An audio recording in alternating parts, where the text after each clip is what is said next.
Jumpa lagi para sahabatku terkasih dimanapun berada. Semoga kita semua dalam keadaan baik dan sehat.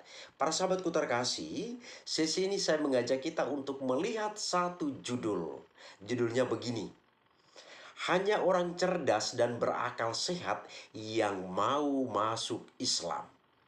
Hanya orang cerdas dan berakal sehat yang mau masuk Islam. Para sahabatku terkasih, judul ini adalah sebuah komentar yang muncul di kolom komentar video saya ketika saya menanggapi sebuah komentar perihal Ruben Onsu yang mualaf. Para sahabatku terkasih, bicara tentang seseorang dalam memeluk sebuah agama, sebenarnya ada tiga cara. Jadi ada tiga cara yang membuat seseorang memeluk sebuah agama. Ketiga cara itu antara lain: pertama, mengikuti agama orang tua. Jadi seorang anak yang dilahirkan dari orang tua itu, yang di sana orang tua itu sudah mengimani sebuah agama, maka anak yang lahir dari orang tua itu akhirnya memeluk agama yang sama dengan agama orang tuanya. Saya buat contoh, saya seorang Katolik. Saya lahir dari bapak dan mama saya yang adalah orang Katolik. Maka saya lahir dan saya dididik, dibesarkan dalam ajaran gereja Katolik. Demikian juga para sahabat yang lain dari berbagai agama dimanapun berada. Jadi ini adalah sebuah kenyataan yang tidak bisa kita pungkiri, bahwa pertama-tama seseorang beragama itu dipengaruhi oleh iman orang tuanya. Itu yang pertama. Yang kedua, karena hal tertentu, misalnya karena menikah. Dalam video sebelumnya saya pernah katakan bahwa seorang wanita yang begitu jatuh cinta terhadap seorang pria pujaannya, akhirnya dia rela meninggalkan imannya dan mengikuti agama dari pria pujaannya ini. Dan ini sudah biasa kita dengar, dan barangkali para sahabat melihat secara langsung di tempat kita masing-masing. Hal lain misalnya karena jabatan atau kedudukan ataupun posisi tertentu. Bagi mereka yang masih dangkal imannya, maka ketika ada tawaran perihal jabatan, kedudukan, atau posisi tertentu, dia dengan gampang meninggalkan ajaran agamanya yang sebelum dianutinya dan dia menganut agama yang baru. Dan ini sudah biasa kita dengar dalam kehidupan kita. Dan hal-hal lain lagi yang barangkali para sahabatku terkasih menemukan di tempat kita masing-masing. Nah, hal yang ketiga atau faktor yang ketiga adalah pilihan bebas seseorang. Ini dipengaruhi oleh mungkin sebelumnya seseorang ini menganut agama yang lain. Kemudian dia perhatikan agama yang itu, pemeluk agamanya itu kok hidupnya begitu adem, begitu tenang, selalu membawa damai dimanapun mereka berada. Akhirnya dia memutuskan untuk mengimani agama yang dilihatnya itu. Dan ini juga dipengaruhi soal kenyamanan. Kalau dia di agama sebelumnya barangkali dia merasa tidak nyaman, kemudian dia melihat agama itu dengan pola hidup yang luar biasa, akhirnya dia pindah ke sana dan dia merasakan sebuah kenyamanan. Jadi inilah tiga hal para sahabatku terkasih yang kita lihat, kita temukan dalam kehidupan sehari-hari yang membuat seseorang itu menganut sebuah agama. Tapi pertama-tama membuat seseorang beragama adalah karena orang tuanya sudah memeluk agama tertentu. Jadi walaupun dua hal pendukung berikutnya ini mau bagaimanapun kita bicarakan, yang jelas bahwa yang pertama-tama yang membuat seseorang itu menganut sebuah agama itu karena iman orang tuanya.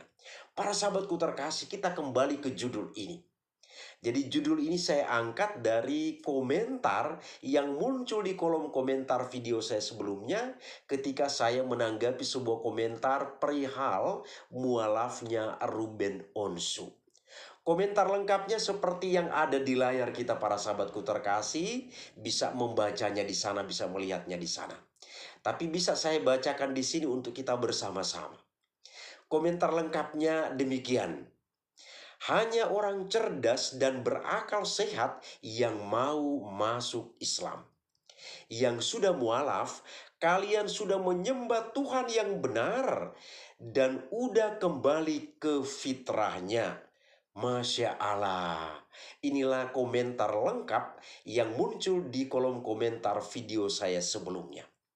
Para sahabatku terkasih, komentar ini saya bagi menjadi dua bagian. Pertama, hanya orang cerdas dan berakal sehat yang mau masuk Islam. Dan yang kedua, yang sudah mualaf, kalian sudah menyembah Tuhan yang benar dan udah kembali ke fitrahnya. Jadi komentar panjang ini saya pilah, saya bagi menjadi dua bagian sehingga akan memudahkan kita untuk melakukan kajian atau melakukan ulasan. Para sahabatku terkasih, mari kita lihat bagian yang pertama. Hanya orang cerdas dan berakal sehat yang mau masuk Islam. Pertama, saya mau katakan bahwa awal mula seseorang menganut sebuah agama adalah karena pengaruh orang tuanya. Ini tidak boleh kita hindari. Dan ini saya yakin semua kita tidak akan menyangkal apa yang kami katakan ini.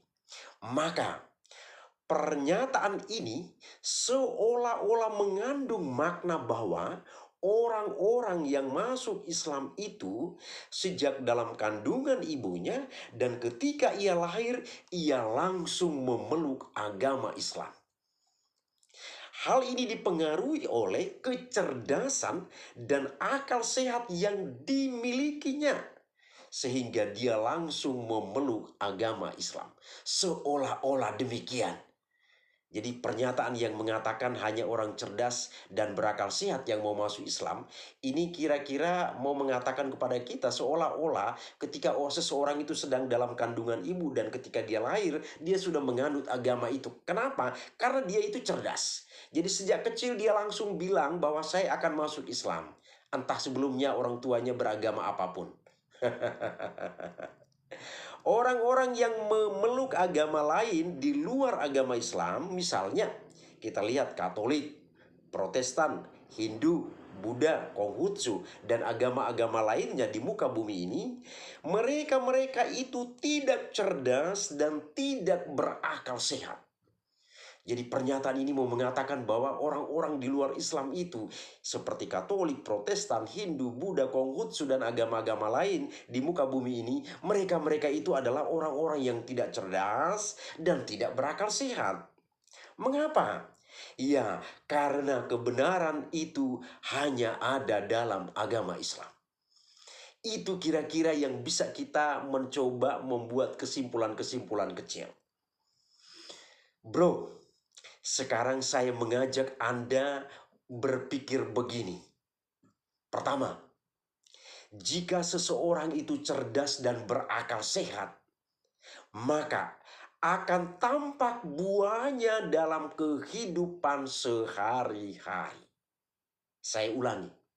Jika seseorang itu cerdas dan berakal sehat, maka akan tampak buahnya dalam kehidupan sehari-hari. Misalnya, dia tahu mana yang baik dan mana yang tidak baik. Kemudian, dia tahu mana yang benar dan mana yang tidak benar. Sekarang saya tanya Anda. Maki-maki orang dan mengajak orang perang di media, kemudian membakar dan membom rumah ibadah orang lain, kemudian membubarkan orang yang sedang melaksanakan ibadah. Selanjutnya, menolak pembangunan rumah ibadah orang lain. Berikutnya lagi, mengganggu orang lain yang sedang melaksanakan ibadah. Apakah hal ini baik dan benar? Saya katakan tadi, kalau orang yang berakal sehat, orang yang cerdas, maka akan tampak buahnya dalam kehidupan sehari-hari. Hal-hal yang saya ungkapkan ini, maki-maki orang di media, bakar rumah ibadat orang lain, bom rumah ibadat orang lain, mengganggu orang yang sedang beribadat dan lain sebagainya. Apakah hal ini baik dan benar? Coba Anda jawab dulu. Apakah hal ini baik dan benar? Anda ingat, siapa yang melakukan semua hal ini? Jadi semua hal yang saya katakan ini, selama ini siapa saja yang melakukan itu? Apakah orang-orang Kristen? Coba Anda ingat kembali. Semua hal yang saya katakan tadi, maki-maki orang di media, mengajak perang, bom rumah ibadat orang lain, bakar rumah ibadat orang lain, melakukan aksi demonstrasi penolakan kalau pembangunan sebuah gereja, orang lain yang sedang beribadat diganggu, dibubarkan, dan lain sebagainya. Itu siapa yang melakukan selama ini? Apakah itu orang-orang Kristen? Coba Anda berpikir dulu, Anda kan seorang yang cerdas dan berakal sehat kan tadi Anda bilang. Coba Anda berpikir dulu, siapa yang melakukan semua hal itu? Apakah orang-orang di luar agamamu yang melakukan hal ini? Dalam hal ini kami sebagai orang-orang Kristen, apakah orang Kristen pernah melakukan hal ini? Maki-maki orang di media, ajak perang, bom, bakar, menolak orang yang mau membangun rumah ibadah, mengganggu orang yang sedang melaksanakan perayaan imannya, membubarkan dan lain sebagainya. Apakah ini dilakukan oleh orang-orang di luar agamamu? Teristimewa di sini kami sebagai orang-orang Kristen. Apakah kami yang melakukan? Saya mengajak Anda untuk merenungkan hal ini. Kedua, dari pernyataan ini dan dikaitkan dengan fenomena yang ada, maka saya menyimpulkan bahwa pernyataanmu ini adalah pernyataan yang asal bunyi dan tidak dapat dibuktikan kebenarannya. Pernyataan ini asal bunyi dan tidak dapat dibuktikan kebenarannya. Maka jangan asal bicara, bro, kalau fenomena di lapangan itu berbanding terbalik. Itu bagian yang pertama. Sekarang kita lihat bagian yang kedua. Yang sudah mualaf, kalian sudah menyembah Tuhan yang benar dan udah kembali ke fitranya. Pernyataan ini mengandung makna bahwa hanya Islamlah yang menyembah Allah yang benar, sedangkan yang lain tidak. Saya katakan, Anda salah total, bro. Saya katakan sekali lagi, Anda salah total. Anda salah total. Sekarang saya tanyakan kepada Anda, bagaimana atau seperti apa sifat Allah itu? Saya tanya sekarang kepada Anda, sifat Allah itu. Apakah Allah itu pembenci, penuh dengan kebencian di dalam dirinya? Apakah Allah itu pendendam? Pendendam terhadap manusia ciptaannya? Apakah Allah itu pemarah? Apakah Allah itu tidak peduli? Apakah Allah itu penghancur? Suka menghancurkan orang lain atau manusia ciptaannya? Apakah Allah itu perusak? Apakah Allah itu pemecah belah? Dan hal-hal negatif yang lainnya? Apakah ini yang saya sebutkan ini adalah sifat-sifat dari Allah itu? Bro, Allah itu pada hakikatnya adalah baik. Allah itu pada hakikatnya adalah baik. Di mana buktinya? Karena kebaikannya itu, maka Dia menciptakan kita. Karena Allah itu baik, maka Dia menciptakan kita. Dan setelah itu, bukan Allah tinggal diam. Karena setelah menciptakan itu, dia perlu melihat hal-hal yang berhubungan dengan ciptaannya itu. Maka kita lihat, setelah Allah menciptakan kita, demikian juga seluruh isi bumi ini, Allah itu kemudian memelihara kita. Allah menjaga dan melindungi kita. Maka dalam doa-doa kita, Tuhan, jagalah kami, lindungilah kami. Allah itu mengasihi kita. Allah itu menolong kita. Dan Allah itu mengampuni kita. Maka dalam doa-doa kita, Tuhan, ampunilah segala dosa yang kami lakukan. Karena apa? Ini adalah sifat-sifat Allah. Inilah yang ada di dalam diri Allah itu. Dan sekarang kita lihat, perbuatan-perbuatan Allah inilah yang diteruskan dan dihidupi oleh orang-orang Kristen dimanapun dia berada. Sifat-sifat Allah ini diteruskan dan dihidupi oleh orang-orang Kristen dimanapun mereka berada. Maka kita lihat, orang-orang Kristen itu tidak pernah mau memusuhi dan membenci orang lain. Orang-orang Kristen tidak pernah mau memusuhi dan membenci orang lain. Selain itu, orang-orang Kristen itu selalu mengasihi orang lain tanpa batas, tanpa pamrih. Kemudian, mengampuni orang yang berbuat salah dan mendoakannya. Ini contoh jelas yang kita lihat adalah ketika terjadi penolakan pembangunan gereja, atau pembakaran sebuah gereja, atau pemboman gereja yang terjadi pada waktu-waktu dulu. Ketika orang Kristen menyaksikan kejadian ini, justru orang Kristen mengatakan, "Bapa, ampunilah dia karena dia tidak tahu apa yang dia perbuat." Inilah doa orang Kristen terhadap orang yang sudah menyakitinya. Jadi sifat-sifat Allah itu sudah diterapkan oleh orang-orang Kristen. Kemudian, orang-orang Kristen selalu membawa damai dimanapun dia berada. Selain itu, orang Kristen tidak pernah mengajak orang lain untuk berperang. Seperti saat-saat ini orang berkuar-kuar di media mengajak perang dan lain sebagainya. Kemudian, orang-orang Kristen itu menjaga tutur katanya dengan baik supaya orang lain tidak sakit hati akibat cara bicara atau tutur katanya. Inilah yang dilakukan oleh orang-orang Kristen dalam hidupnya. Maka kita sampai pada kesimpulan. Pertama, orang-orang Kristen itu menyembah Allah yang benar. Orang-orang Kristen itu menyembah Allah yang benar. Mengapa?